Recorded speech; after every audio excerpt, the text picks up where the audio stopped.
My name is Alan Wilbar. I thank the opportunity to share my play today. 32 years ago, I had a major brain injury. And, well, at least I got a play out of it. Let's see what chat we're getting here.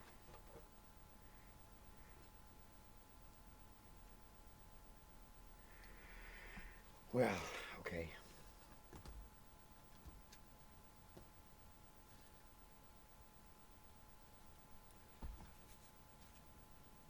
It smelled like summer into fall.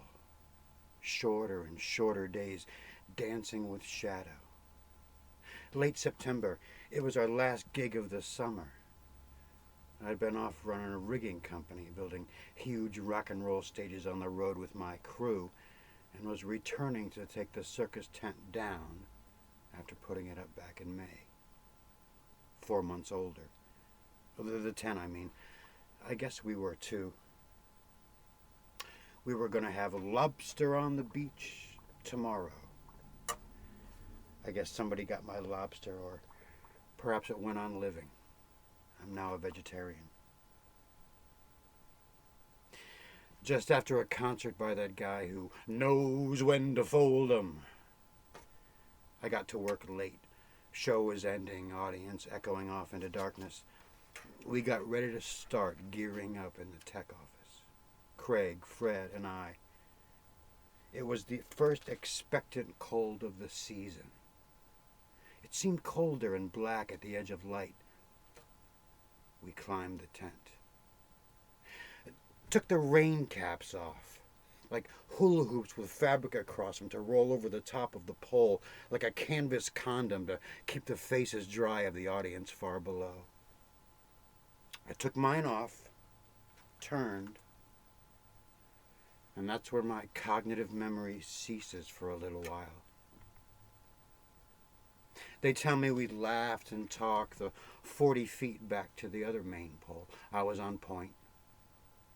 13 feet from the top, Craig had his head turned, talking to Fred, and he saw something flash beneath him peripherally, and it was me, having torn through the tent vertically. In a second, I'd be gone. He grabbed, catching me by the throat, pulling me out.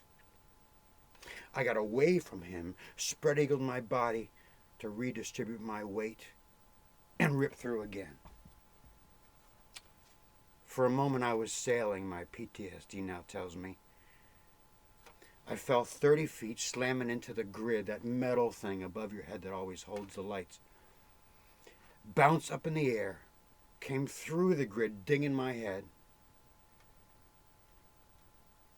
When I hit the grid, by the way, the first time, I landed on my heels. And they say that one leg exploded and everybody in the room got blood on them. I always imagined that week's laundry. So here I am, bouncing up again, down through, to fall 18 feet below the grid at a good friend of mine's feet, in a perfect sitting position. Bouncing up with a bash thud to land on this wooden ramp, 3 by 6, about 8 inches high, leading up one of the aisles. It had once been a taller ramp with nuts and bolts present to support more weight. In a millisecond, it received quite a bit of weight. I landed balls to my neck, the important bits, I used to say, my head slamming into the ground. Now, I told one of my workers, Screamer, to strike these ramps, but in the middle of his trips, the dude got high instead. Could have landed on concrete, steel, and plastic. Instead, it was all about wooden ramp and reefer, and that's where my education began, although I had no idea I'd enrolled. The poem, Learning Man. There was a man who was lost in the desert. He thirsted. His eyes were burning and shut, nearly insane. His mind drifted with pictures of the sea and the rain as he reached down to touch the fire flowing beneath him. An angel appeared, but not the kind from that church, from the heaven and hell of his mind. I can take this all away, he said to the man. Make it go away with a wave of my hand. You can have your rest, drink your fill, lie in the shade, collect your will. Yes, this all can be true, but first, one small thing that I must ask of you. The man peeled his eyes open to witness this truth. Why, isn't it obvious? There's nothing I would not do. The smile ran like blood across the face of that messenger as laughter echoed through the coldest chambers of the darkest fortress. To have life, you must die. It is always the way. To live your life, you must die first, in so very many ways. It's always the way. Hope you've learned something. So I lay on the ground with one lung collapsed. Craig did a hand over hand down the guy wires to grab my hands and yell at me to breathe. I didn't hear him, but somehow it got through. Fred took a while to come down, but he was breathing too. Now get this. An ambulance crew with ambulance had stopped by the tent to visit friends who were on duty, and I'm glad they were friendly. I lay bleeding on the ground while my boss, Michael, was already on the phone calling people with the news. Off to the local hospital where they gave me a C-section, finding no damage or babies. I thanked the doctor for knowing he couldn't cure me, and they choppered me off to Mass General in Boston. Now later, I found out the pilot was told by the control tower to get in the Logan Airport traffic pattern because of the flow, but he pulled some radio shenanigans after being told by the medic. In 20 minutes, his leg's gone. 30 minutes, he's dead. He landed and was later fined. Now please remember, all of this is hearsay, although none of these events has been changed to spare the victim. So then word went out to friends, lovers, and acquaintances. Well, I kind of floated for a while, I guess. This image will return for both you and I. The poem Left for Dead. Left for dead on the edge of my grave, choosing rewind, no longer an option. I found out some friends had planned a final trip to give their respects or final shit. Brain cells donated because I fell on my head in the parking lot after, passing bottles. Ganja breath. Offering glimpses to the cold night sky. Stories about Alan, police, women, and lies. My friends would shake their heads 3-4 times, returning focus to vision. When they know what's been taken, they'll see what he gave, left for dead on the edge of his grave.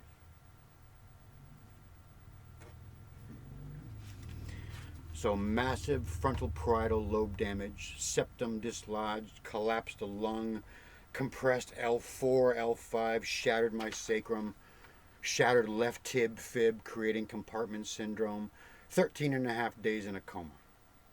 This was the diagnosis then.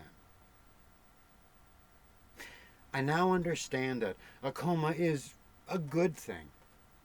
The body shutting down so necessary work can be accomplished in the silence. I imagine it's hard for your family to understand this. I imagine it's hard for your family to understand a lot of this. I mean, all of a sudden, life is very different. It just is. You will ask yourself some big questions. Everyone involved must. I mean, like it or not, you will arise with a new perspective. Now, a brain injury is really an opportunity for all concerned, a chance to grow beyond your imagination. I mean, you've certainly never imagined something like this happening before, so see, it's helping you get started. Oh, all those situations with that brain-injured person that demanded resolution, well, they've just been resolved. Everybody has to realize that their dreams will lie differently tonight. I have two distinct coma dreams. In the first, I'm tied, spread-eagled, in the bed of a small pickup, and it's night and we're in northern somewhere. The sky is huge with green piney trees poking the stars, and we're buying beer at the only store for miles, and I'm tied up in the middle of a cold night. Later, found out I had a fever of 104 degrees and lay on an ice-cold cooling table for a couple of days. Now, the other dream took me 8 years to figure out. It's like I'm brought up into space, and below me on the cartoon planet are little groups of people. And they have these long cartoon noses and these little mustaches, even the women. Some are fighting, some are fucking, some are feeding, and some are fleeing. Probably my hypothalamus restating its intent, my doctor said. For years, I knew I'd had some sort of dream, but I couldn't understand the initial complexity or ultimate simplicity of the message. And then one day, a pathway was formed and said, "Oh." And it felt instantly always known. Got the poem for you. 13-4-47 forever and a day. You know, I was in a coma for 13 and a half days. I found out you can't choose lucky numbers. They give them away. So I am who I've become. And I think I know who this is. I now know when to ask questions and when it's time to give. Fell 47 feet, finally landed on my head, and when I got up, I could understand. Y'all understand numerical concept. Well, I was made to. And at least have this method to present this all to you. It can be about 13, 4, 47, forever and a day, or just the tomorrows you can count today. Said it can be about 13, 4, 47, forever and a day, or just the amount of tomorrows you can count today. Now, my first conscious memory after all this time is looking to my right and seeing all kinds of hospital-y stuff and wondering who'd gotten hurt. Then looking to the front and thinking, oh shit, we gotta finish the job, I gotta get back. And then looking to my left and seeing a bearded man staring back at me from reflection's window. I guess I kind of freaked out. No, I told my mom when I'd stopped by her house unshaven a few days before me little prang that, yeah, I'm growing a beard if you leave me alone, as I ran out her door, me and my big mouth. At this point, chronology becomes in my life rather superfluous. For the bearded man, too. Now, I guess when you awake from a coma, they ask you standard questions over and over, like, who are you, where you're from, stuff like that. And as my daughter had recently been seeing a babysitter from the Caribbean, I answered, I'm from Trinidad, man, causing a flurry as my bits of Russian and French, German, and a geographical array of English accents amused and confused, they tell me. Later, my doctor explained all about how auditory memory is a little better held than actual thought memory. It's auditory memory, how things sound. It's interesting. So this one night, I called the nurse and I told her that I was on the Olympic bobsled team and had to leave for my event. I untied my restraints. I crawled out of bed. I remember, actually, no, I fell out of bed. I just fell. Remember, do I remember that actually? I fell out of bed and I crawled. And all I remember, this nurse, like over me, about to land on me. And I must have been out of it. I tried to use the same line the next night, too. I never made my event. Or rather, it was changed. Woke up with my hands even more secured, they tell me. Well, as you imagine, I fell through the ICUs, the ICUs. RICU, NICU, I don't know, probably SHMICU, I don't know. I'd recently gotten stopped, so finally ended up in a place called Baker 3. I remember the walls. I remember the windows. The poem, The Wall. You only see the backs of signs when looking from that hospital. Looking out at looking in, locked beyond fading light. Imagine what the signs are saying. I don't know, it's not important. You can't drive.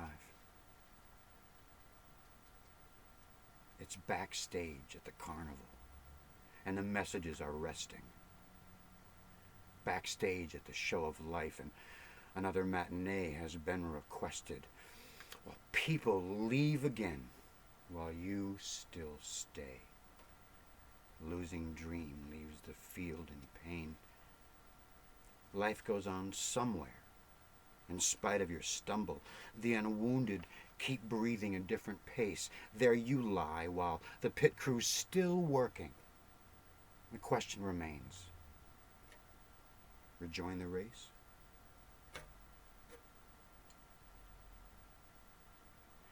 Now, I pulled my feeding tube out in a coma. Did you ever see a plastic medical tube about 3/4 of an inch in diameter and kind of bumpy with little ribs that don't travel so well quickly out your throat? So I talk like this for a while. I didn't sing so well either, though I thought I did. I mean, the swing was there, but not the pitch. Really sounded like I had the blues. I mean, I thought I was in jail for a couple of months, and my brain injury was worthy punishment. Seriously. Somehow it made sense, and this was about all that made sense.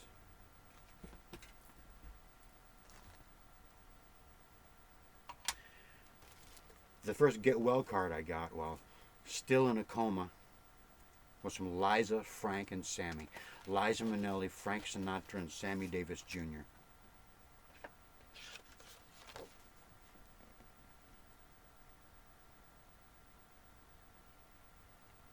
Now, I'd worked with promoter Al Donnelly through a hot rock and roll summer, and now he was Frank Sinatra's road manager on the Moonlighters tour.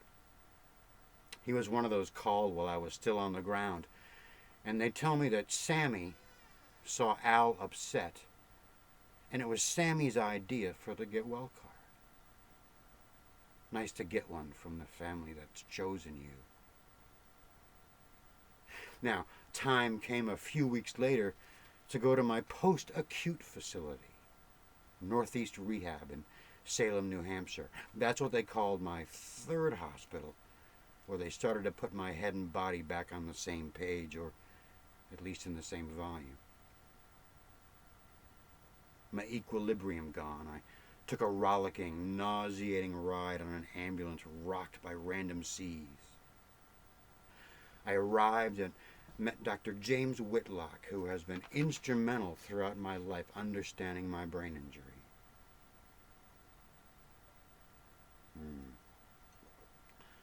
Yeah, he really was my shepherd at the beginning of this journey. I felt like I was wondering, constantly questioning why had this happened, yet somehow feeling karmic retribution was at hand. I mean, when it's all you got, victimhood can be comforting. Now, After testing twice this at one point in my life, they told me I had an IQ of 72. This didn't mean a thing to me. I had no idea what this meant, no idea of possible ramifications. With my comparative memory destroyed, I couldn't equate smart with not smart, past with present, good with bad, hot with cold. The past was all just like facts in a book when I could eventually envision a book.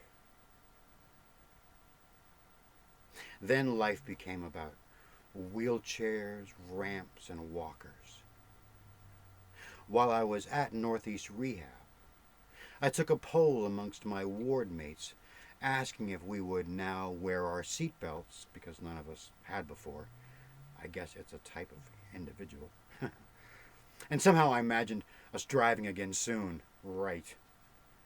Now, except for my roommate who'd had something bad with cocaine and no oxygen, and me with my wee tumble, the other 10 had been flyers. That's what they called them. Flyers, through the windshields of their respective vehicles. I asked if we wear our seatbelts, and we unanimously said we would. Now, I didn't know it yet, but I was already realizing a brethren. 12 people on my ward, that's about a textbook infantry squad. Joining forces for our ensuing combat. As the battle progressed, I saw more squads. And then 3 squads make up a platoon. Then 3 platoons make up a company. And then when I could see the company, I started seeing squads added on with MS and autism, mold toxicity, strokes, aneurysms, Parkinson's, ABIs, many more. Then 3 companies became a battalion, then regiments.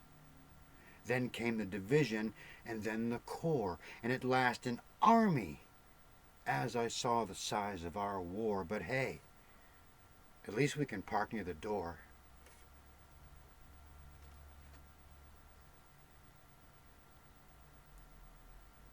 The poem, at least we can park near the door. You know, most of us sitting alone in the dark are blinded by light, unseen by your eyes. The glow that enfolds us casts no shadows. The flickering glare never seems to fade.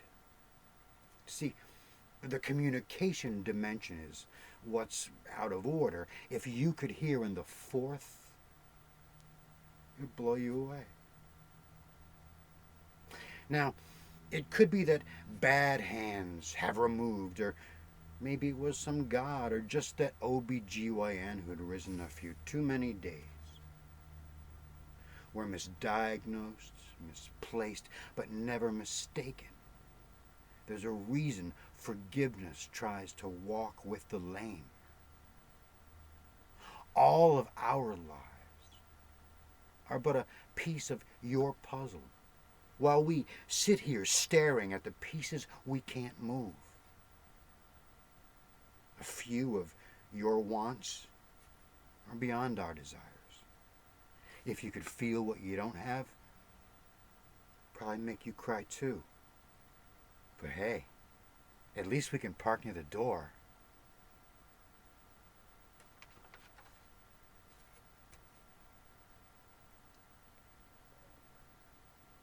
Now, sooner or later, some of us encounter the legal system. Thrown into a blender of questioning and doubt, of seeing the other side, resolute in their denial of what for you has become the only reality you think you'll ever know. Seeing your struggles with a price tag, that's wonderful for recently destroyed confidence and esteem. They say justice is blind, but isn't that a disability too?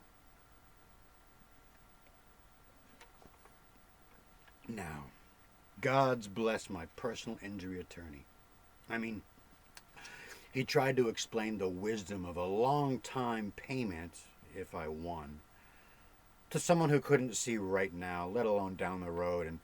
And then one day we were meeting and he said, I don't know, Alan, to get you on the stand, you could be a loose cannon. Referring, of course, to my brain injury-induced impulsivity where I say things without any thought of potential impacts, usually on myself. So my lawyer says this, and I said, excuse me. And I turned away right there in the office, and I wrote this poem, Heavy Artillery. I can be a loose cannon sometimes, but a cannon just the same. Though it depends on the size and type of projectile. Matters where I'm aimed. Depends on a lot. That's why I'm a cannon. Sometimes I go off if you yank my chain. But I'm really hoping for peace, so I can quit my job of distributing impact all over the sod. First there's a bang, and then there's boom, and I learned this by listening and feeling the world. Used to be a howitzer, but now I know how. Maybe take out my firing pin and turn into a plow.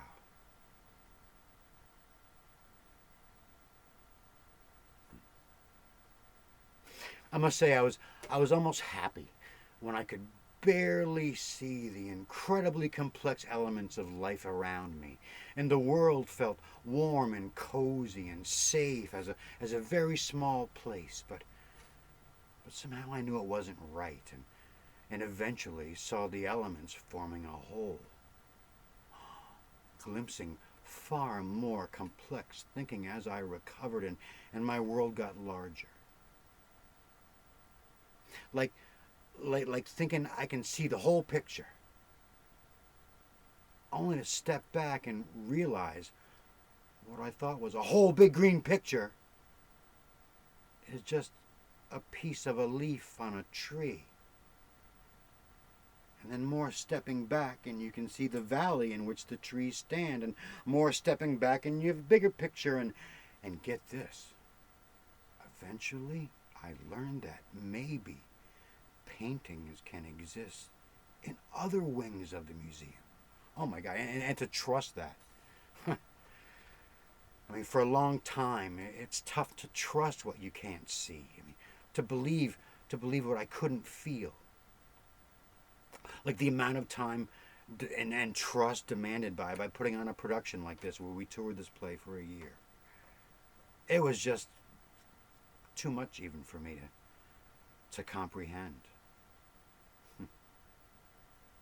But back as I was recovering, this whole like stepping back thinking and big picture, it would just cycle again and again, and like a happy puppy, I would keep having amazing experiences for the first time, again and again. This process of formulation took years. This process of formulation took a millisecond, and everything in between. Hypercycle, like when a bit of memory finally returned, and I realized, hey, maybe I thought of this before, maybe this happened before. I'd ask myself if I'd learned anything last time, and wonder if I'd saved any brochures. Cycling, floating. It feels like I was treading water for a while, a long, long while, but they tell me the sun's coming. The poem for you, not a question.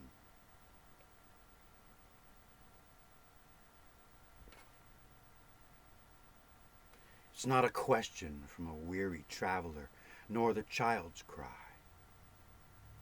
It's not a stare that's never knowing, just a question. Where am I?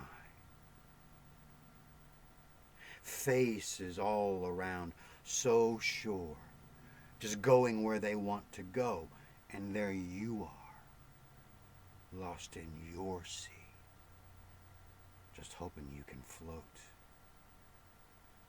The compass never registers, the arrows know not where to point. The stars to lead you cannot find through those clouds at night. Where are you tonight?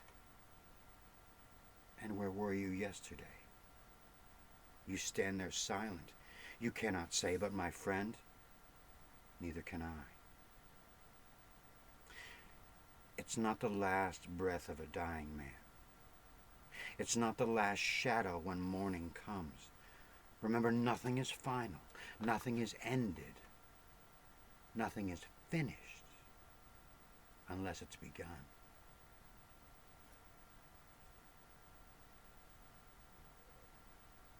Now then, one of the difficulties frequently encountered with a brain injury is a decrease of proprioceptive abilities. It means that I don't always know where my knees, feet, and hands are in relation to my body and in relation to any usually hard, sharp objects. Some people call us klutzy, but our brains just work faster than our bodies sometimes. And playing guitar, every time I pick it up, it's a goddamn therapeutic exercise. Maybe I should claim it on my taxes or something. Now, this is the first song that I ever wrote all at once, words and music together, like 2:30 in the morning, the day before my disability hearing.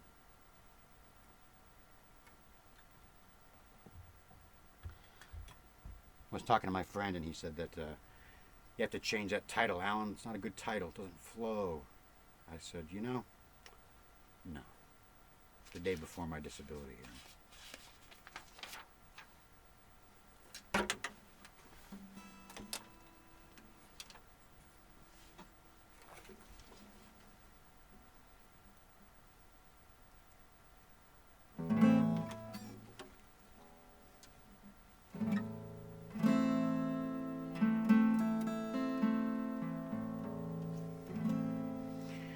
It's been 9 years, 4 months, and just one day now comes the time to decide if all this time will pay.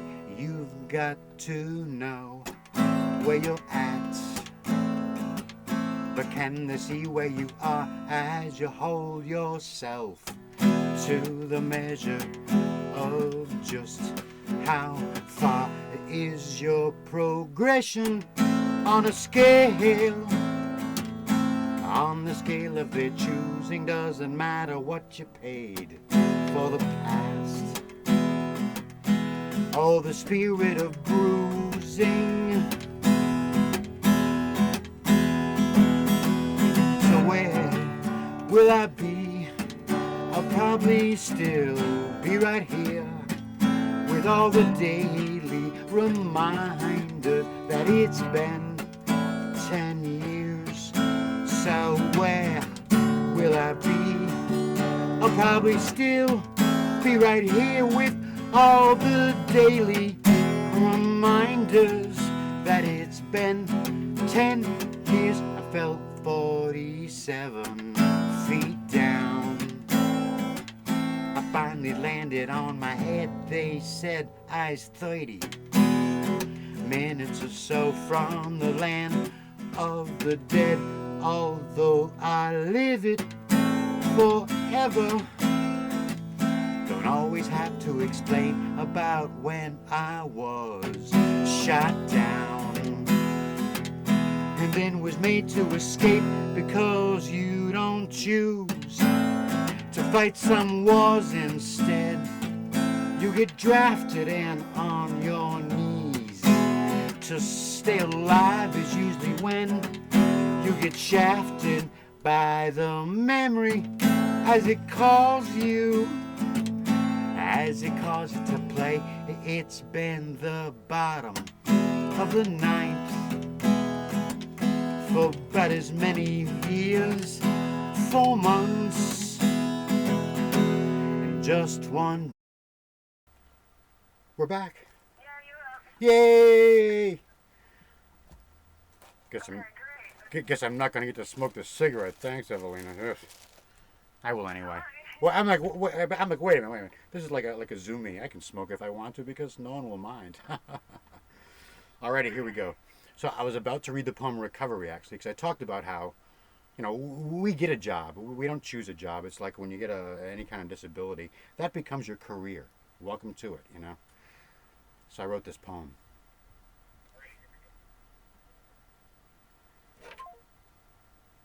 So you were getting your master's degree. I was remastering the spoon.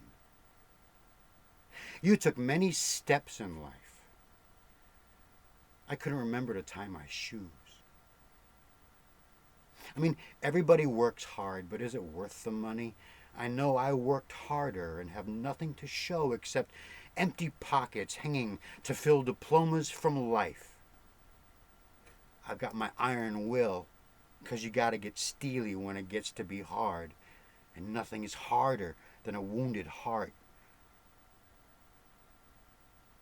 It's funny to wait for what you might never know. I thought I saw it in glimpses through falling snow, but it piled up, quicker than Jiminy Cricket, and it was thicker in the trees on the edge of my thicket. It's easy for me to focus on things you'll never see. I've fought for breaths you're given to know. Forget the forest, couldn't see the trees. Walking inside, the pace got slow. I couldn't comprehend the feeling, although I certainly tried to. It made a lot of noise when my quiet tried it. Recovery. So, my comparative memory gone. Along the way, I was able to accept dire diagnosis because I had no idea what it meant, nothing to compare it to. I mean, all societal, parental, religious, governmental indoctrination gone.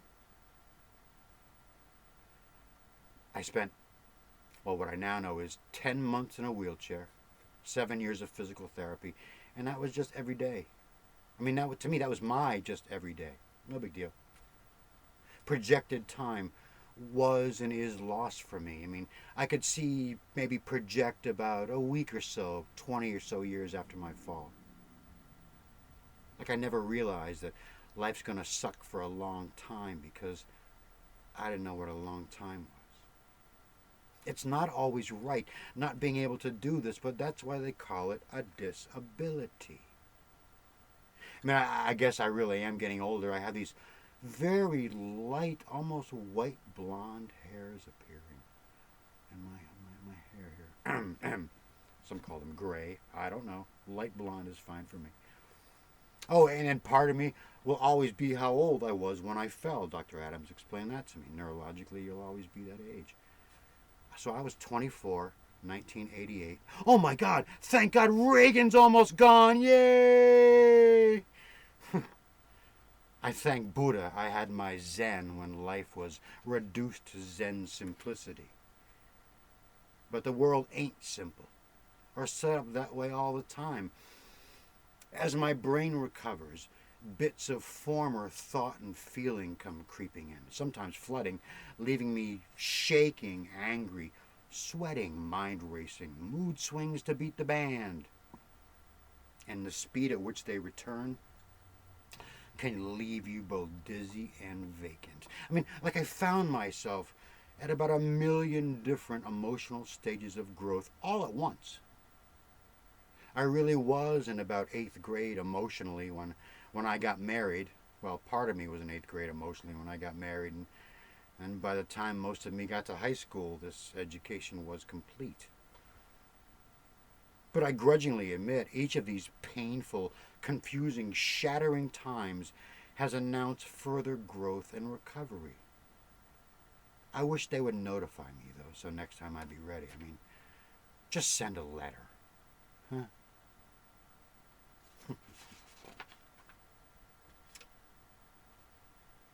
Numbers. You hear me talk about many different numbers. Numbers are the first tangible concept many of us achieve with our newly growing minds.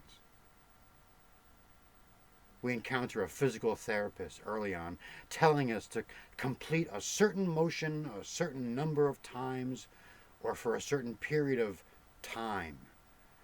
And then it became about coma ratings, milligrams, micrograms, number of feet fallen, thrown, or dropped, the number of your diminished IQ, room numbers for appointments.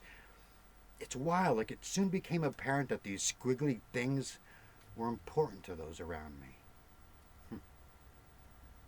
Understanding time and numbers became the holy grail I was questing.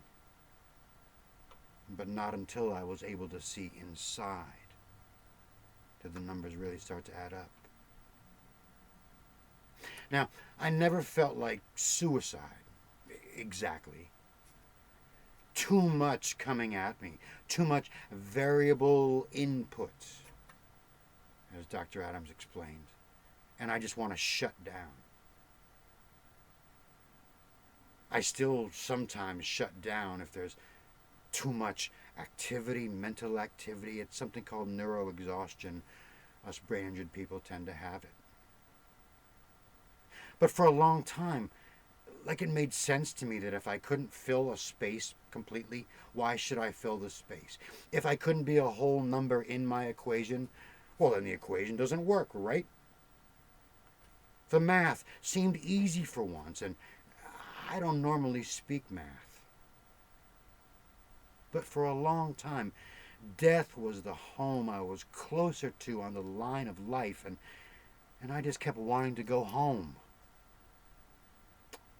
All us trauma kids want is a safe home, and sometimes death seems more safe and understanding than actual existence.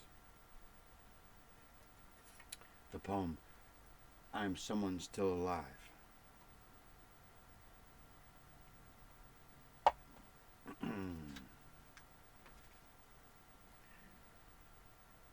I am someone who almost once a time died. Doesn't matter anymore what I do for work. I almost killed myself why just the other night. Could almost tell myself the reason why. Suicide sucks even if you don't do it. And then if you do it, it sucks even more. But at least your day ended with no more of those tomorrows. Oh, don't forget to shut the lights out as you go out the door. If you almost die, you see it again and again.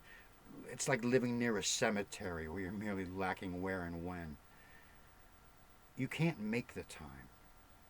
Just like you can't make the past. It's only making you when you're making an end.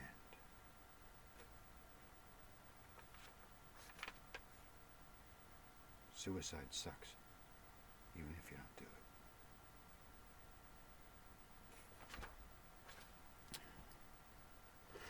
it. You must smoke again! What the fuck? You must smoke again! Like a voice from the heavens. There I was out behind my house on Martha's Vineyard. Now, mind you, I was a year-rounder for about 3 years. Figured that since I was on an island, why not be on an island?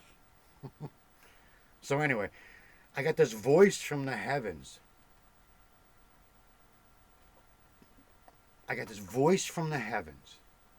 Telling me to smoke again.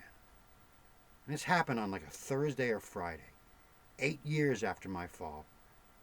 And I had a doctor's appointment off island on Monday. So I take the ferry and I go to Boston. And I'm sitting in a little waiting room, and they've got WGBH Boston's NPR coming through the speakers above me. And they're just saying how Harvard Med has just concluded a study and proven that basically there's nothing like nicotine to satisfy schizophrenics and manic depressives. I mean, I'd had these new feelings coming in with a bit of darkness sprayed around the edges of my reality. And next, Dr. Adams will see you now. My little brain bouncing with thought. I sit down and tell him about it. He says, yes, yes, and begins to explain how brain trauma can release any hidden genetic markers. In my case, bipolar came trooping back into my life, exacerbated by TBI. And then, in a few more years, hypoglycemia would rear its hidden head. My friend Elisa Marie, who's had a series of concussions, developed a reaction to black mold and is linking with many other survivors their history of brain injury. Brain injury is a fun ticket to many nasty places. But like I said, it was 8 years before my brain was strong enough again to handle the weakness. So I got a grace period and began thinking that's how life would go. Silly me. But I just kept trying to be, failing the feeling, cycling again and again and again, trying to call myself normal this time, for sure. But we're given a new identity by our brain injuries. And once we realize this and stop trying to be who we were and just be who we are, it starts to come together. Some people, some brothers and sisters, seem to still live within this reflection and only see reflection, but reflections are empty. I knew I was someone new, though I could live in their world of constantly comparing. I just wanted to matter again, not only be a statistic. I just wanted someone to take my fuck up seriously, not just shake their heads in pity. But at least with short-term memory gone, you don't notice. But it like smoke building on the walls, and it builds and it builds. And then when memory finally starts to return, boom, it all comes crashing down from the weight, and you remember where you were. It's like you're still running on the tracks to catch the train, while you're always running to escape the explosions.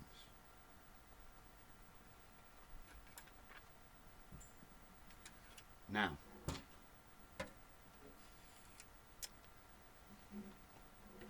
PTSD and trauma. Well, I'm going to start off with a song. I'll lead you in gentle like. But this song, actually, it's called Big Bad Wolf. Many of us have a big bad wolf, of all kinds. But maybe I'll tell you how to show you how to deal with a little puppy.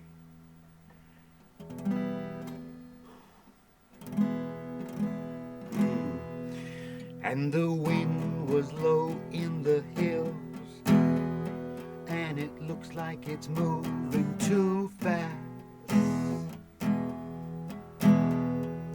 My man with the tiny black hat on his head and a gun in his hand. Gun in his hand. A big black gun in his hand.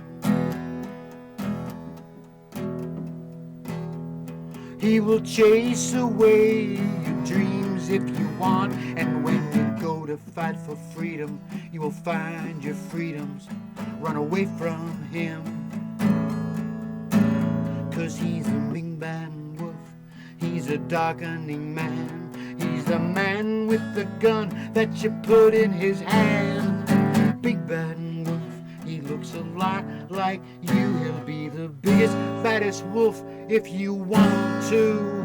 He's the big bad wolf. Keeps naughty children in their beds at night. Whoops. Big bad wolf, come up, I guess. Explains away inexcusable fright. Sings you the twisted melody of your life. 'Cause he's a big bad wolf, always back from the dead. He's got a gun in his hand that you can point at your head. Big bad wolf always comes when he's called, so maybe stop the calling, let him be a dog. He's the big bad wolf, always comes when he's called. So maybe stop the calling and just let him be a dog. Woof.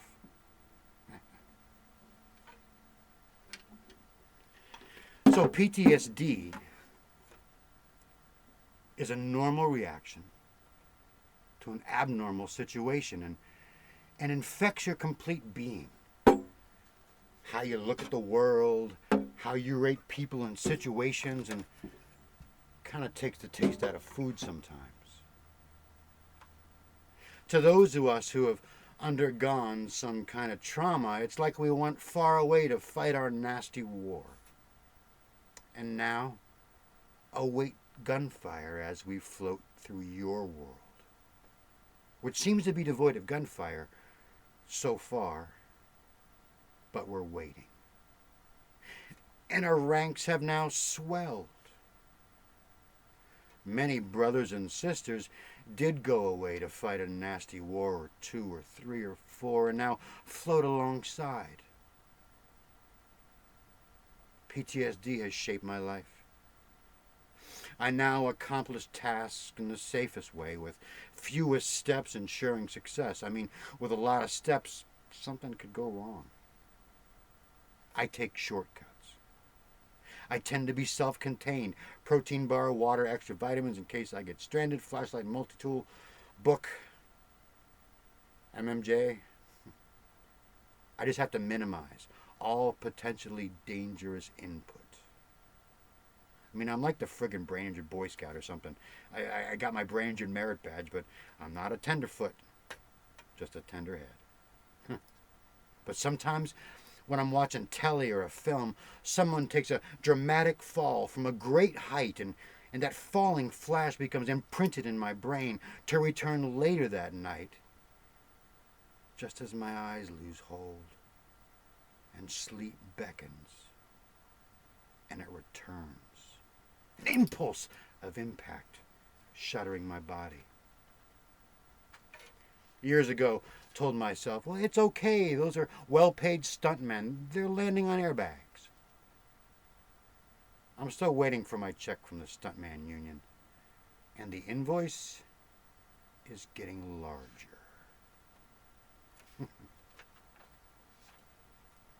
So, I guess sometimes I'm a brain-injured, broken human. I've seen the evil offered by life and nature. I am an actor, so now sometimes I play villains, hopefully offering my understanding of trauma back to the world. I mean, hey, you gotta work with what you got. One night, my understanding of trauma was confirmed. As I watched my PTSD pay off for once, though, I got some more later for free. Then the bill came. This is the poem. I have an SS hat.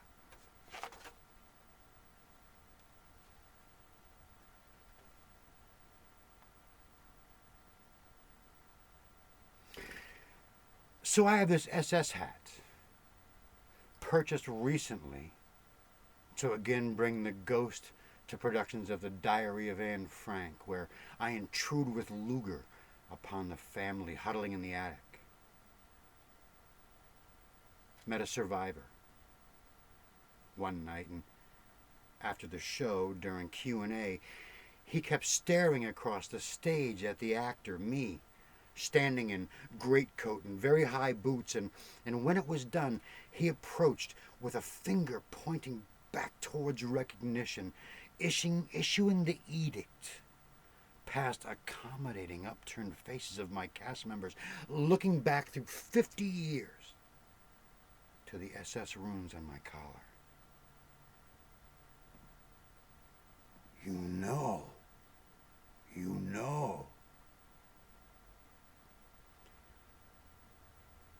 Perhaps the best review I've ever received. And certainly the most chilling. I mean, I've seen death close enough to know its face when it answered the door after my coma knocked, leaving it ajar.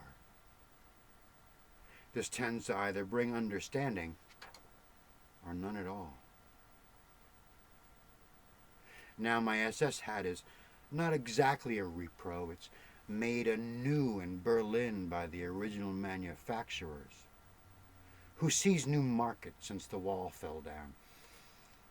So I look up at my hat when I watch TV sometimes, something about the war or before, and I take it from the shelf and I finger the skull, press down the eagle, maybe try to put it on my head,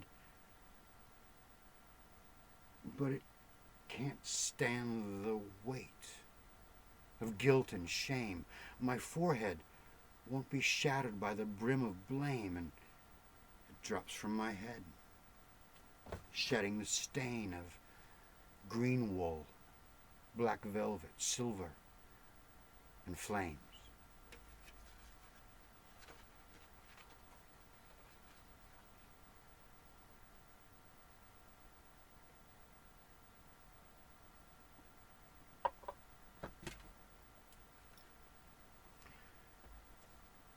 Now I found him. He'd fallen down 8 or so stairs from the back deck to the ground, bouncing his head off something, to end up splaying down the final 4 stairs, bashing the back of his head onto the edge of the cement stair base.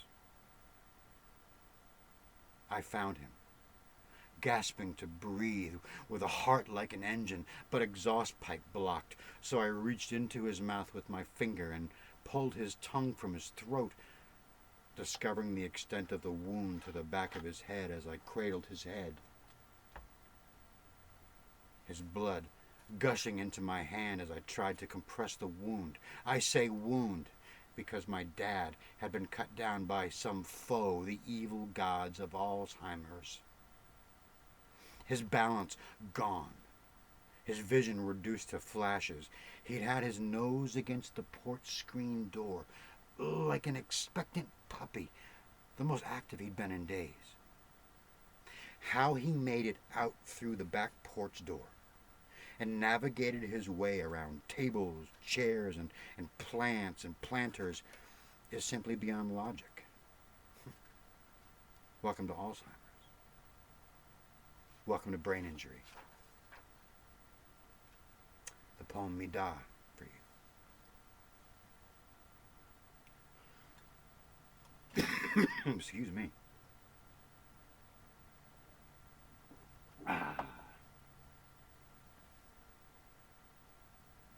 I wonder what he was thinking, standing, watching his son wheeling past on a gurney, white-sleeved hand forcing air into sleeping lungs. I wonder what he was thinking. I wonder what he was thinking looking down at his son stretched out in a coma. I bet he squeezed my mom even tighter, tacitly hoping the harder they hugged, the sooner I might rise. Didn't work. Or maybe it did. And they got to hug each other extra hard for 2 weeks after that. Years later, when the Alzheimer's curse was cast, I wonder what he thought as he heard the sentence for crime uncommitted, sitting in a doctor's office with me mum, sitting suddenly alone. I wonder what he was thinking.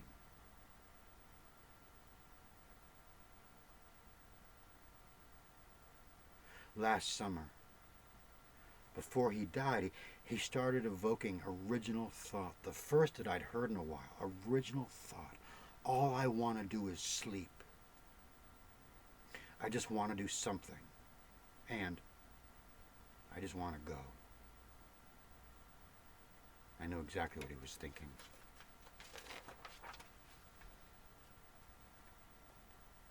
I love my dad, and seeing his consciousness stumble from one moment to the next. I've been to this vacation spot before. I just wanted to help show him the rides. I have a friend from high school who took a round in Far-Offistan in the back of his head, dinging his occipital region, so now he likes to wear sunglasses. Now, this was after the round had curved around inside his Kevlar helmet.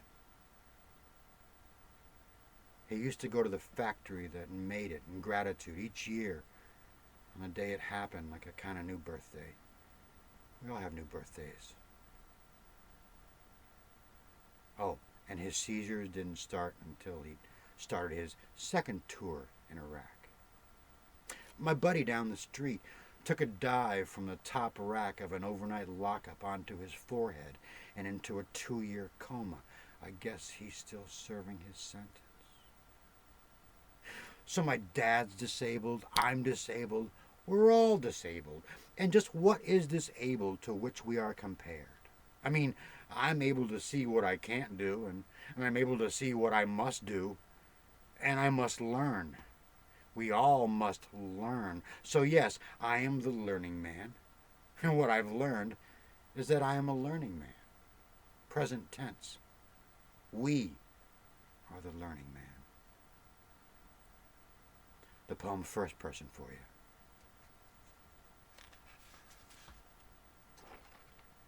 Accomplish what life expects of you. Trade away all that scar tissue, too. It only means the same thing. And it remains the same. You will gather all the thoughts you possess. Realize what you've paid for. And life goes on and on. When you started this journey, you barely seemed to know how to dress for weather or keep your head low. Over time, with contusions and the bruising of love, truly comes the conclusion on when to run, when to be wary, when to fly, when to view with a sorrow, so your tears run dry. And if you learn these lessons with graduation complete, take off your gown and begin to compete, because it's a battle for your soul waged with the worst of your foes as you fight yourself to avoid the poles. You find it's not all gravity. You'll choose when to fall, merely compounding injuries falling from atop your own wall. So maybe stop the constructing. Bring the walls down. Stop forcing yourself to be the verb and just live within the noun. I, you, he, she. First person.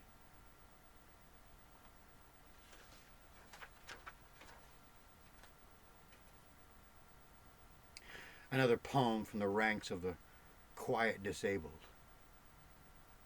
One thing life and recovery has reminded me is that it really is all about the simple truth when you're able to see it with eyes free of baggage and indoctrination. Simple truth, simple truth.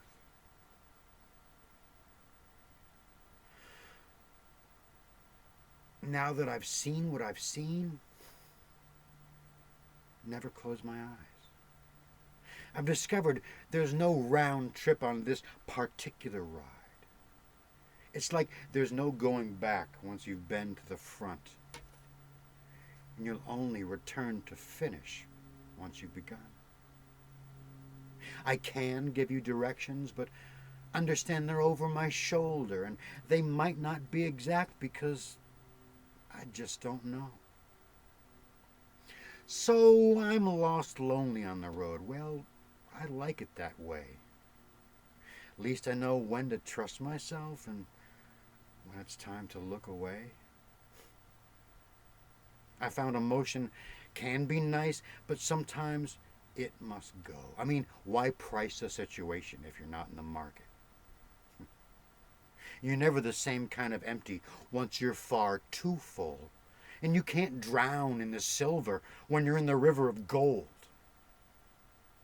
Cynicism's for people who don't know what they've got, only what they feel has been removed. If they could understand that the north side still gets most of the moss, reassurance abounds in this simple truth. simple truth. It's all about the simple truth.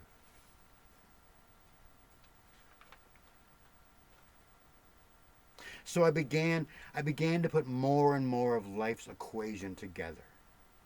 Had sort of finished primary introspection and had grown enough to know I needed family and friends, not only fellow survivors. I'd grown enough to be able to conceive of more than just me. Was able to begin seeing you. The circle got larger. Have the poem click for you. Will be where I have to, go where I must go, from the ocean of forever to the mountains made of stone.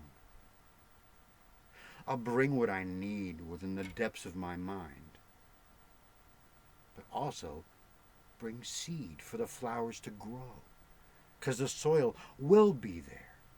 The sun remains in the sky. Amazing. Now others, they have their tomorrows, while me, I'm busy with today. You have to learn how to enjoy the moments to eventually get them all to stay.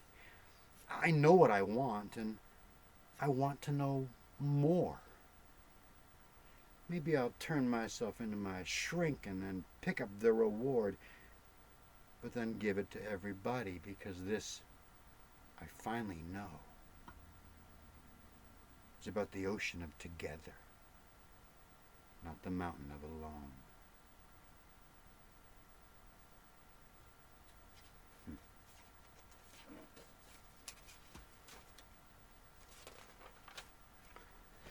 Well, 12 words. 12 simple words are at the base of my recovery. Now, I saw in a magazine ad, shortly after I woke up, this guitar ad, and it read, "Never change, never adapt, never improve, and die naked, cold, and alone." I mean, pretty harsh words for a guitar ad, but they were the harsh words that I needed to cut through my stupor. It was the harsh lesson that I needed to equal the recent harsh experience that I'd had. So now I've changed. Wasn't my choice. I've adapted because I've had to. And now I have improved because I've had to change and adapt. We've all changed, adapted, and improved, and continue to do so. But we won't die naked, cold, and alone anymore, because we have a new family that kind of likes to keep up on things. But who are we now? We are you.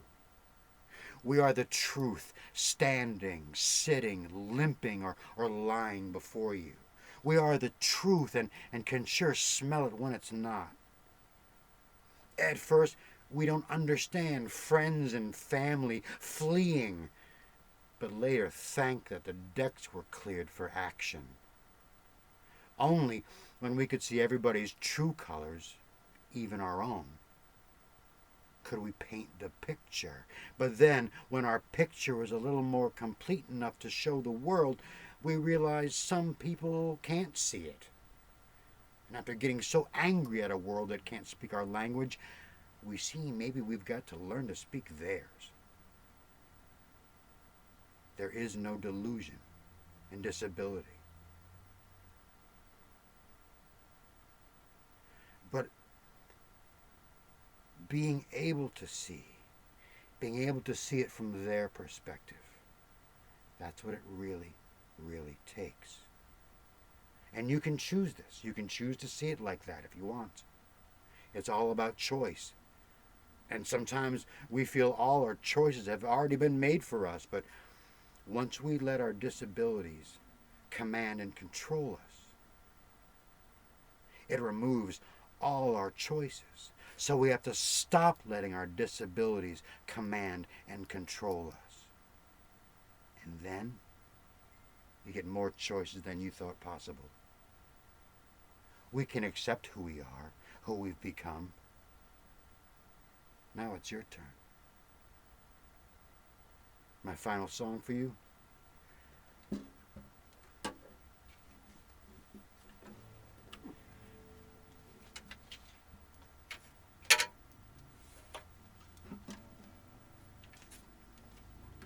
Self-service life. Everybody sing along.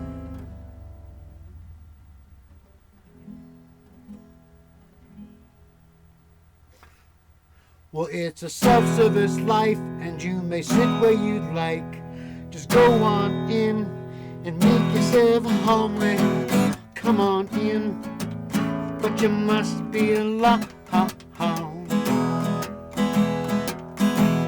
Like you didn't know, baby, that's the only way to go.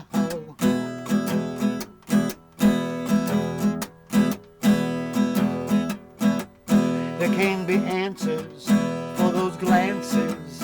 Should be reason to conjugate be. There should be dancing. There should be laughter. All it takes is the eyes to see that it's a self-service life. You may sit where you'd like.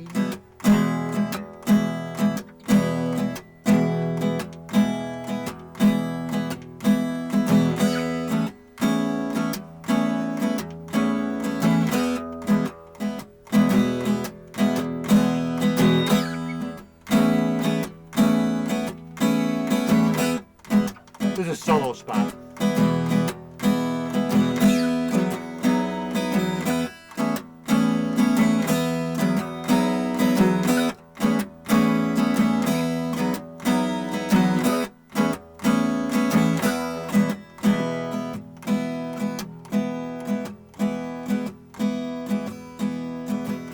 Your longing stare, it points the way, while the straightest lines always make you stray. All's really nothing, and nothing everyone.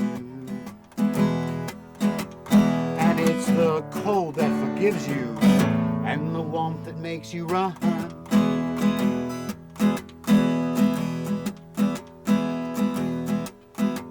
Cause it's a self-service life, and you may sit where you'd like, although the hostess will seat you if you cannot decide. Yes, it's a self-service life, and you may sit where you'd like,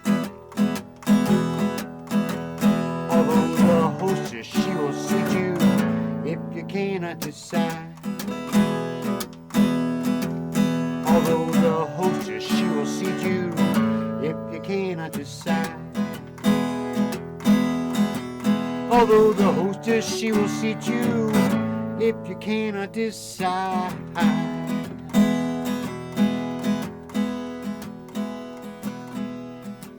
Cause it's a self-service life, and you may sit where you'd like.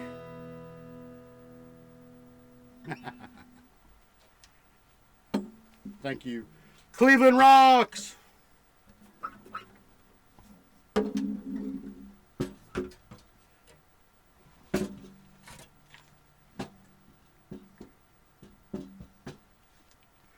And that was the presentation of my play Learning Man. Maybe Evelina could tell me how to get chat to get on my screen. I forget how that works.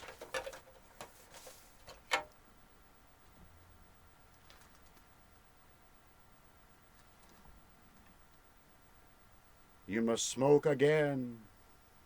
Okay.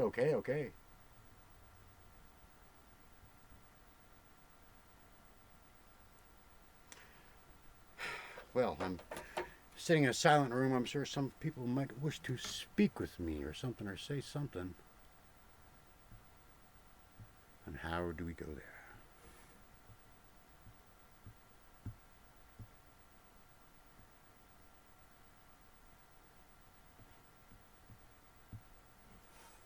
Well, I don't know, actually. Having some phone difficulty here.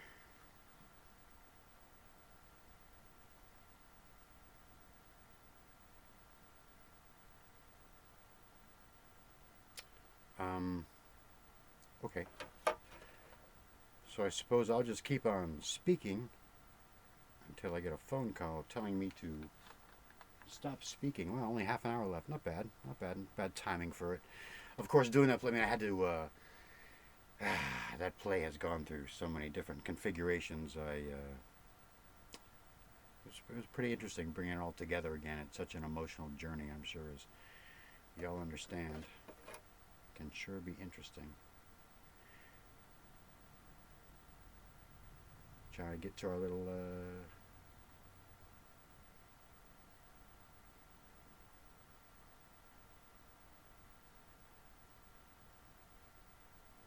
Wait, wait, wait. It's coming up. YouTube is coming, I swear. They told me.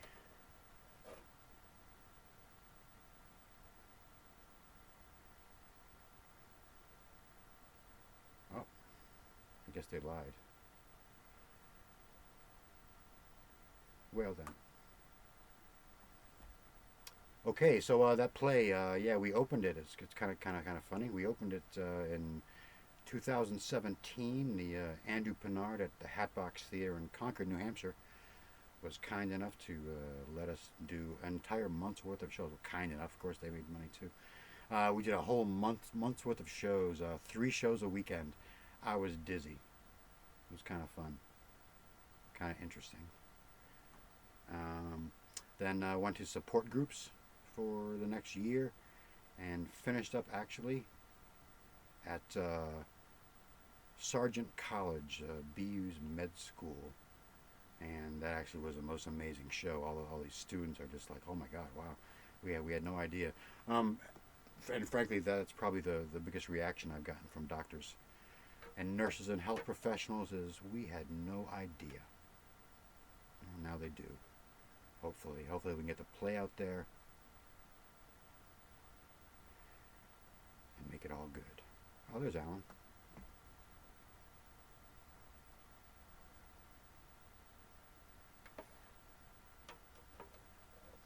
Okay, not so much with the chatty, eh? Um, hmm.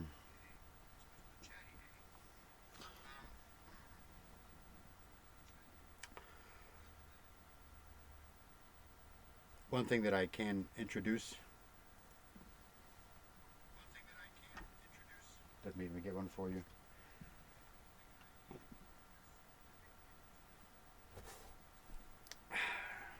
Okay, so there I am, a veteran. Shut up, be quiet.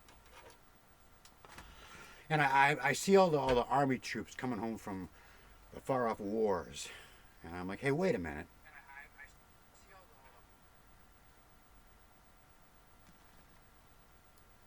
Sorry, little technical difficulties here.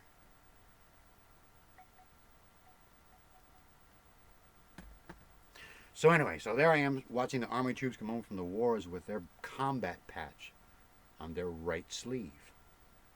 The unit you're assigned to when you're downrange, you then can wear that from then on in your throughout the rest of your career. And I just was thinking, hey, wait a minute. We fight a war every day. We get a patch too. So I designed this patch.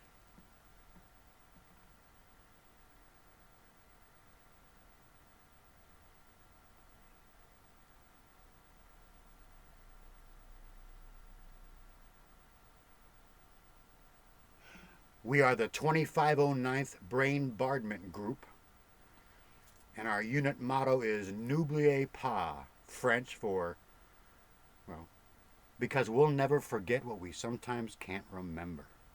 Ah, brain injury humor, please laugh along. Um, I took the basic design from a World War II patch that had this bomb going into a bullseye on the ground, bullseye, and I just instantly saw my this is my MRI. I sent my MRI away to the patch company and they did it up whatever and there we go. So I have just recently given out the 500th of these patches I had made, and then Uncle Sam gave us a little bit of jing, and I said, hey, wait a minute, we need more patches. Now I designed a whole bunch of patches early on, designs that I really liked and thought that might be good for us, and let me tell you, okay. United States Army Rangers. They go through. I even wrote it down. Well, basically, Army Rangers School is one of the most physically and mentally arduous courses devised. Puts you in the most dangerous circumstances, exhausts you, and not everybody makes it. I'm thinking, hey, wait a minute. That kind of sounds like a brain injury. Puts us through the most arduous mental and physical circumstances. And they're the most dangerous too. And not everybody makes it. So I thought, okay, well, we need something to make us feel good about it too. So I designed these.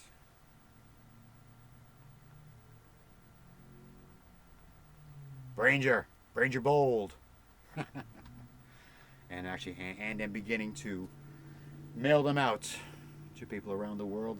Actually, the first one I gave to anyone was a brain injured National Guardsman at my second inoculation site who had a brain injury, and he was very, very amused. But I'm going to give one to my friend who got shot in Farakistan. Actually, going to give him two. He really is an Army Ranger. He's a Delta Ranger, the famous stuff you hear about. Well, he really is one. And they're all quiet and small. And there you go. Very nice. So if you'd like one, actually, go to Learning Man Project. Should have written on a piece of paper. I could hold it up for you. Learning Man Project on Facebook, my page. Actually, when we get this recording, I'll put this recording on there too. But there already is from one of our original Hatbox shows. We recorded that, so that is there in its entirety, which is always good to watch if you'd like. I don't watch it that much myself, actually. Sorry. Well, sometimes you say, Alan, stand up, and don't turn your head that way, or whatever. Do stuff like that. I guess everyone must. Especially if you're a performer. As a performer as well, actually, I'm waiting to get back on stage. Let's see, what was it? Probably 11, 12 years ago. I was playing guitar at a benefit for this kid who had triple E, and I'm the disabled guy playing guitar, whatever. And there were all other sorts of individuals there in support, and all the pageant winners were there. The Miss Stratford County, Miss Rockingham County, whatever, stuff like that. And one of them was kind of, they're all very, very attractive women. But one I could tell from the way her body was, she must be a dancer. That's how I kind of began my professional life a long time ago. Dancing in the Nutcracker in Boston Ballet. So, anyway, meet this dancer. She says, "Oh, Idra Toth. I dance for Idra Toth." Whoa! Idra Toth was one of the big time dancers back, however many years ago that was, that I did dance at Boston Ballet. So that was Lissa Silk, actually, who I met. It was a dance school in Dover. We re-met Idra. She said, "Come play Drosselmeyer." So I played Drosselmeyer for the past 10 years for her. I do the character part in the summer. She's a very forgiving choreographer. She knows that I have balance problems and I can't turn certain ways, and she knows that I can work everything out if I need to, and that's kind of cool. So Drosselmeyer sometimes appears the old vet Drosselmeyer with his limp. I put it on so well. Ha! Just kind of comes out of you. But actually, soon hopefully we'll be able to go back and begin that. And as the pandemic hit, we were rehearsing an original ballet written by Idra about the sound of music. She'd been in contact with the Von Trapp family up in Vermont, and they were going to come down and give their official blessing and all that. So that was pretty wonderful. I was playing Uncle Frederick, or Uncle Friedrich. I'm the one who gets them gigs and gets them out of Austria. So that was a kind of fun part. But alas, it went away, and hopefully soon we'll be able to resume performing for everyone again. And it'll be so nice. Just that energy of people is kind of necessary actually for a lot of art to flourish and grow, etc. But it was an unbelievable blast reading this today. I thank Evelina Eva, my friend, for offering this to me. Funny how you make friends on Facebook sometimes. I met tech support Eva because my daughter's name is Eva, and you just notice things like that, and you say, "Wow, she's a pretty cool person too. Let's talk and meet and become friends." So that's been really wonderful meeting everyone. Well, what am I down to? Like about 20 minutes left. I should get out some poetry or something, huh? Jeepers. Or I should actually smoke a cigarette.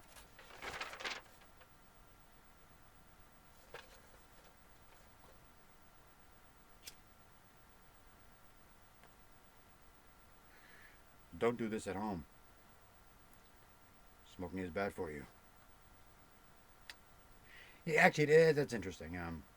As I found out, as I explained in the play, I learned about smoking. I learned that there's some reason for it, and there, if you notice, there's never any kind of like medical evidence about this. It's bad, level emphysema, cancer, blah blah blah. But it's like, oh, okay, but let's say, why do humans want this? Why do humans want to do what are conceived of as bad things? Really. Many people have little twinges in their heads that makes them say, "Hey, I'm maybe a little manic depressive or schizophrenic, so I want a cigarette." Oh.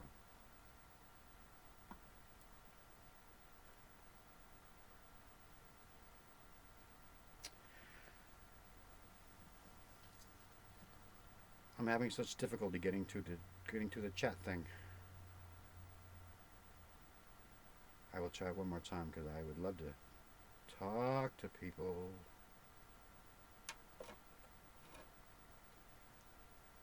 Okay, here we are. OBS site.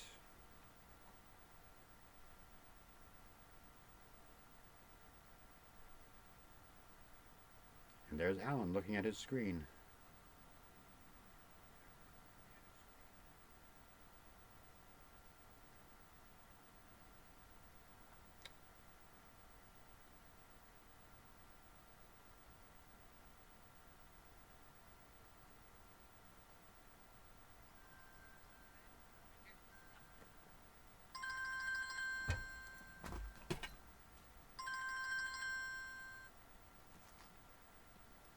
Wait, what happened?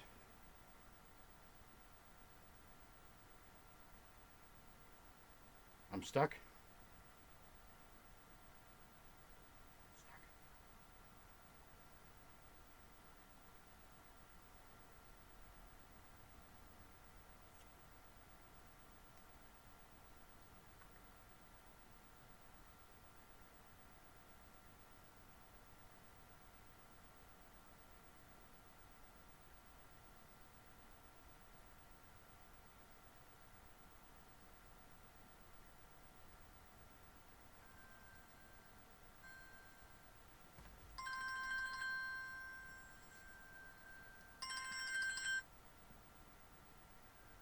Hello?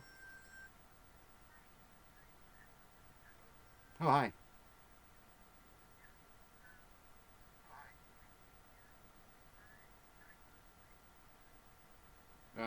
Yes, I'm on on a phone here.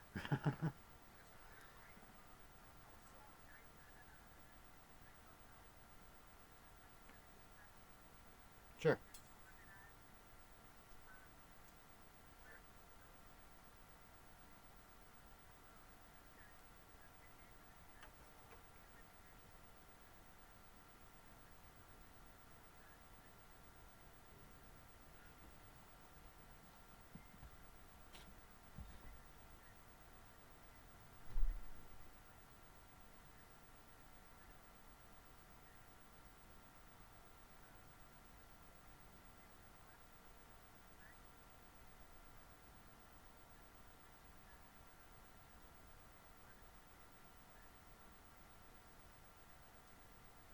Oh, that's wonderful.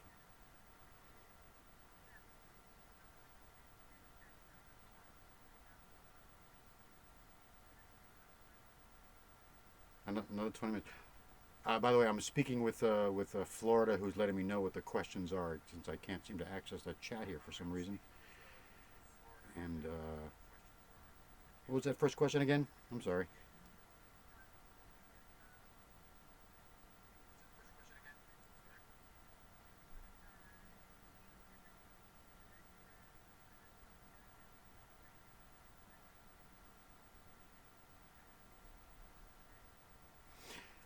Oh, okay. The Now who's that from? Fernando. Okay. Um, the question was about your family, how to deal with your family coming into that kind of situation. It's all about doctors. Get a good doctor. Get a good plan. But you have to remember that your thinking may change. It has to change, basically. Um, a good doctor will help you with this, but um, it can be tough for a lot of civilians in the world. Well, what I sometimes call non-survivors civilians because y'all ain't fought our war, so you know. So it can be tough, but just get a good doctor and keep an open mind. There you go. That's something I think everybody could understand. Just get a good doctor. Don't go too crazy online finding stuff, but maybe if something doesn't feel right, search. Please search. Something I can definitely tell you is waking up with ambient input turned off and everything. I could feel things. I could look at people and see things. Color of people's skin didn't matter. It was your energy. Like I lost all of what society told me about people and whatnot. So it was all about your energy, and I could see your energy, and I could feel your energy. And so if something doesn't feel right, it's probably not right. So family members, find a good doctor. Find a good doctor. You will find one if you search. Your energy is good and positive moving forward. And then you get a good doctor and learn what you can about everything. Learn about whatever affliction you're having to deal with. That can be a big help. For me, around the house, something like banging into stuff, my proprioception, someone can just say, oh, I just moved that. I just moved that thing. And, well, that's a big thing for me not to walk into that constantly, because I've had 3 falls actually here in my house that have well, I thought I was falling again, basically. 47 feet, the whole 9. I thought I was falling again, and each episode probably cost about 3 days of my time. 3 days of just driving, and not being able to see what was around me, just looking, and eventually, frankly, thanks to the MMJ gods, a lot of that chills out. Here in New Hampshire, we're medically marijuana, so that's a good thing for PTSD and TBI individuals. Or certainly can be. Of course, see your doctor, if you have availability in your state, and they might be able to help you. Um, so, yes, get a good doctor, do your research, keep loving, caring. That kind of energy is very important in a situation like this. And there's our first question. And what was the second question?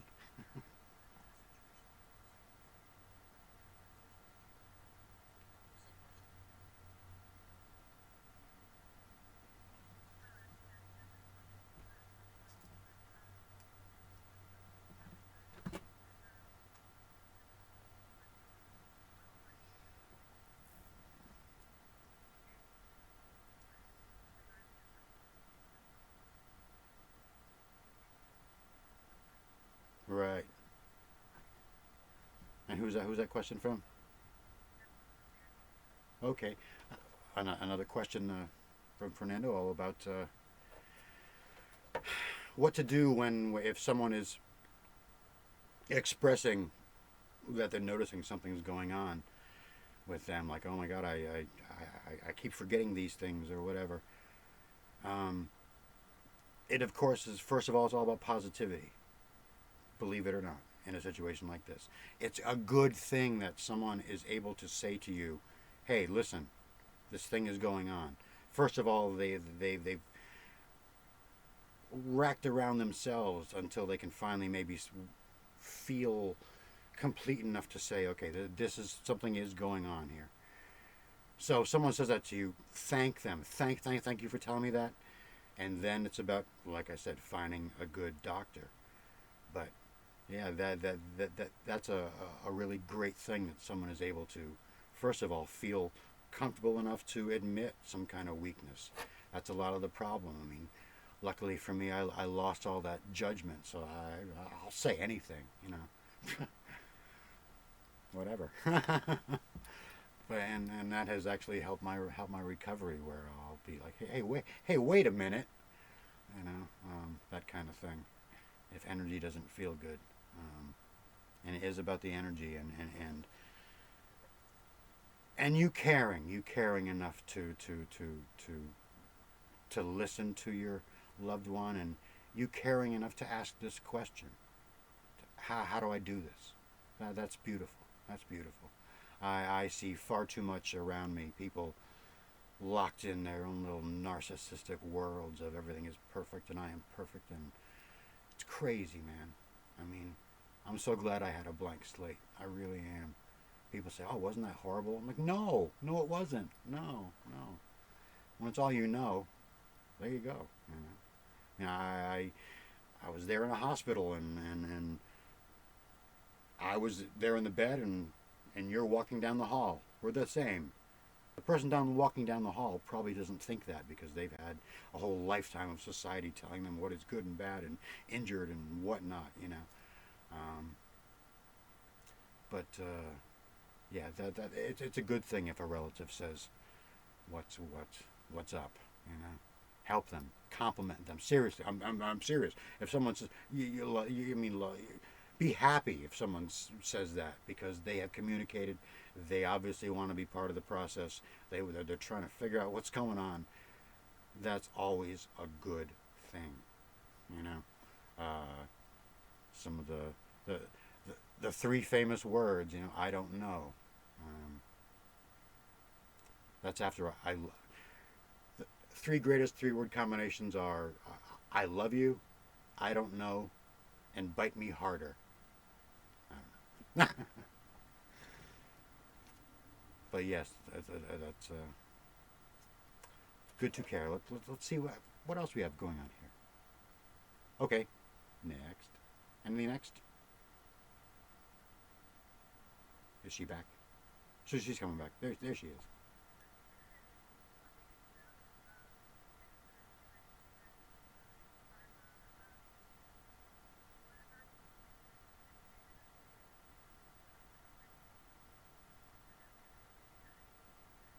Ah, excellent, excellent question, Carla.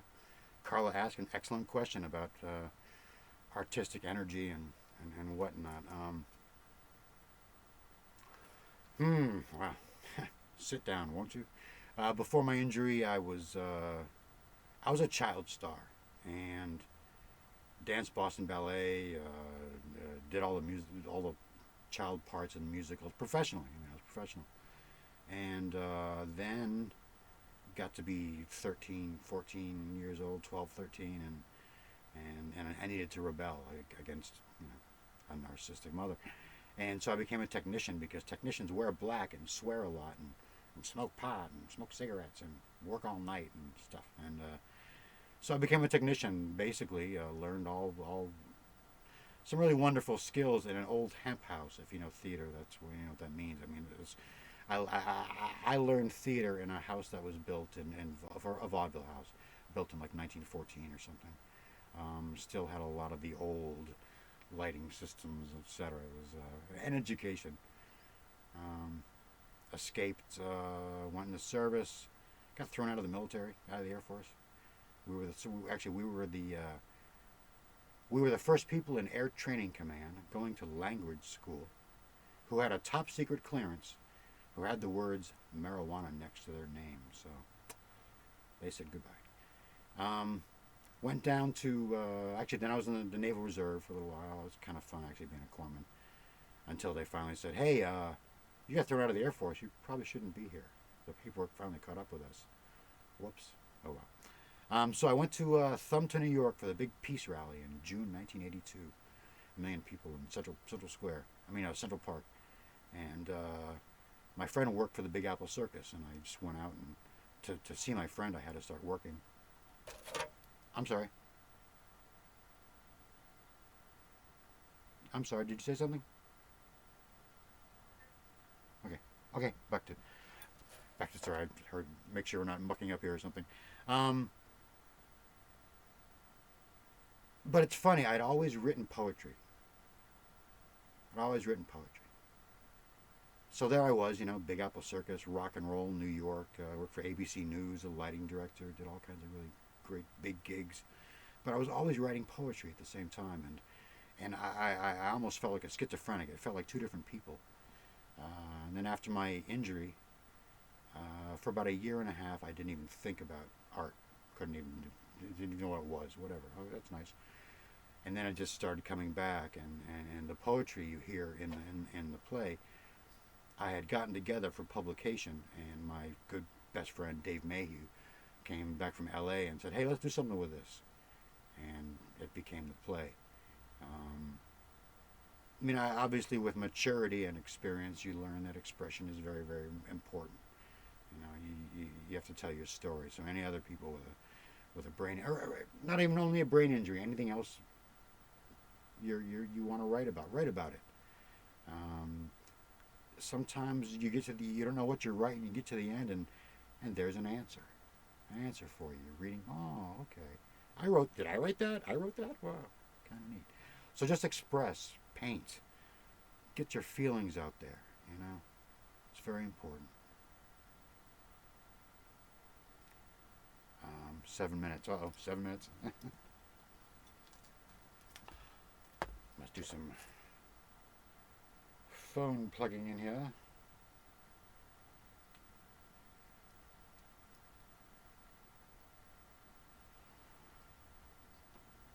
Oh, and thank you, Carla. Brilliant question. Yeah, I've just. After my injury, that's all there was what I had in me, and it was asking these questions and expressing these things in these ways and seeing the relations or trying to see the relations between events and meaning. Yeah. So art was wonderful. Poetry was wonderful. I just wrote. All day I just write. I have a lot of poetry that you'll never hear, or maybe you will. Who knows? But so anyway, so Dave came home and said, "Hey, let's write something with this poetry." And I looked back and realized that I'd written each poem at a different stage of growth that you can go through. And so I actually then sat down with my doctor a little bit and talked about it. Actually, interesting note, I mentioned my doctor in the play, Dr. John Randall Adams. He was at Tufts. Wonderful man. He actually had his own major brain injury. He tripped on a stair in his apartment or his new house, and so I spent a little bit of time actually repeating back to him things that he had told me in a few chat calls, message calls, or whatever. And he'd be like, "Oh, really?" I'd tell him something that he told me. He'd be like, Is that true?" I'm like, "Well, you told me it was, and I believed you." So, but yeah, back to the question. Yeah, I just this is what I do now. I represent our community, and I just try to broaden people's minds a little bit. We'd really love to start going to med school, tour med schools. The reaction was incredible. These kids, they're kids. They're just so exuberant and open to new knowledge and new thinking and thinking that goes against, or not against so much, but that might run a little bit counter to the kind of things that they're teaching in med schools. A little more about patient awareness. Like I said, the number one comment that I got from health professionals, I had like 6 doctors and nurses. A group of doctors and nurses at one show. But the predominant reaction is, I had no idea. Well, now maybe you will. I mean, I'd love to record some of the music and get the music out there because, hey, you can dance to it. And at the same time, actually, it kind of says something, gets inside your brain. I like that. I want to get inside everybody's brain. I see we're at 18:55 hours, 5 more minutes. Yeah, I'm sorry, I have no videos. I have nothing, just little old me here. Like the set? Does it work? Work? I thought so.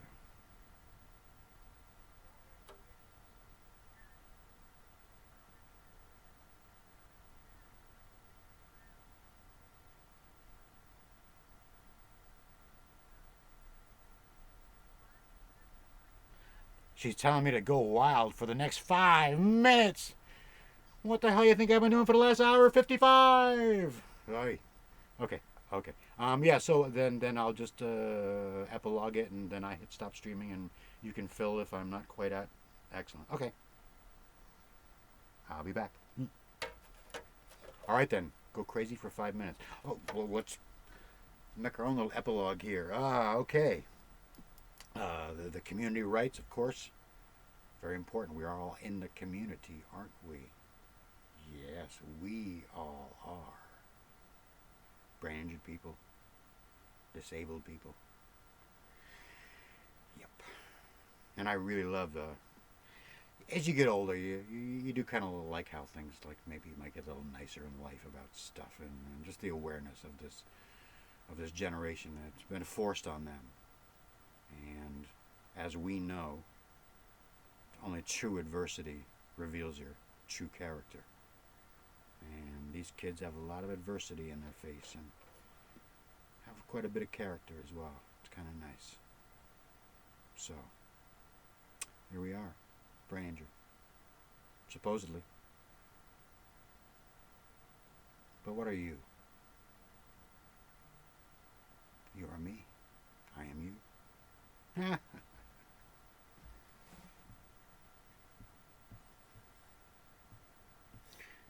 Everyone's getting used to this look of people like looking over their keyboards to where they're going to hit. Huh. Well, thank you everyone. Thank you for your questions. Thank you for remembering quotes. I'm told that's great. Repeat them. Get the message out there. Understand that we're just we're complete people as well. You know, I mean, you never know something until you experience it. Don't experience a brain injury. Just offer your love, intelligence, and understanding. And I thank you.